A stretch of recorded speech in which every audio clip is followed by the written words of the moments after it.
Gentlemen, I would like to first begin by rebutting that we say Ustad Zulkifli Ismail said specifically to non-Muslims, not entirely. This reason is actually to ensure, because there is a need to distinguish the difference, to allocate resources more efficiently for the very different causes. Let me now begin the debate proper.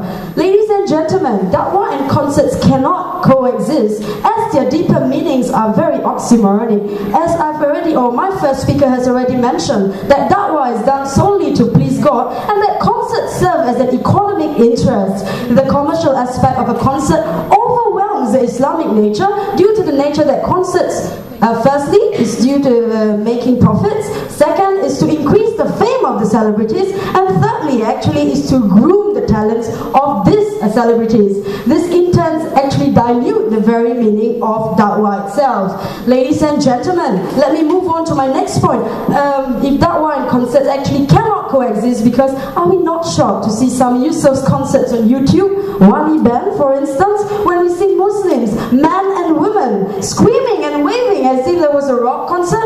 It is indeed a scary sight, because wearing hijab while engaging in this behavior not only is un-Islamic but also confusing for the non-Muslims. Ladies and gentlemen, while celebrities or the opposition teams might disagree that the artists or the organizers might not be responsible for these ill behaviors, but really, when you see these artists dress, sing, act like a rock star, what do you expect these teenagers to do? Look, stare? Right, so the parents disallow their youth to go to rock concerts, and these da'wah concerts are there to act as a halal alternative. Yes, I must agree, or we agree as a team, that the words they use are not obscene at all, but they can be misleading information to non-Muslims, because there is no two-way communication to clarify doubts, which is not, like in a way, not available at all. This inappropriate setting is somehow a mimicry to the Western influence, and Yusuf Islam, in his attempt to do da'wah concert, is actually just being superficial. So do we blame the out-of-control sisters? Do we blame the organizers? Or do we blame actually the artists who demeans Islam? Let me give you an analogy. When you have sheep and they go off to your neighbors and eat the neighbor's pasture, do you actually blame the sheep?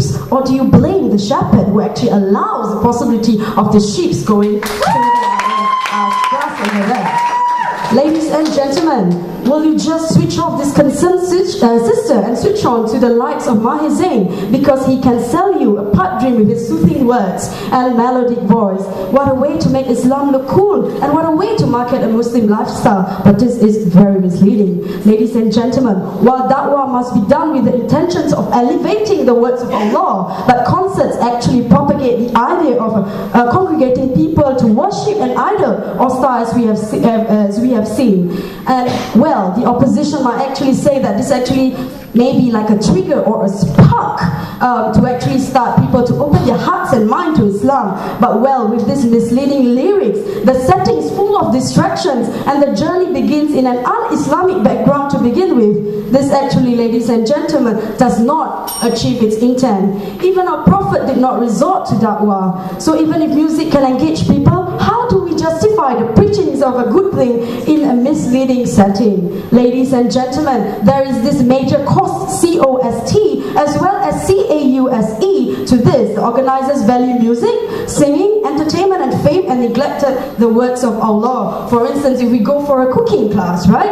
And it's called a cooking class because the teaching is to learn how to cook.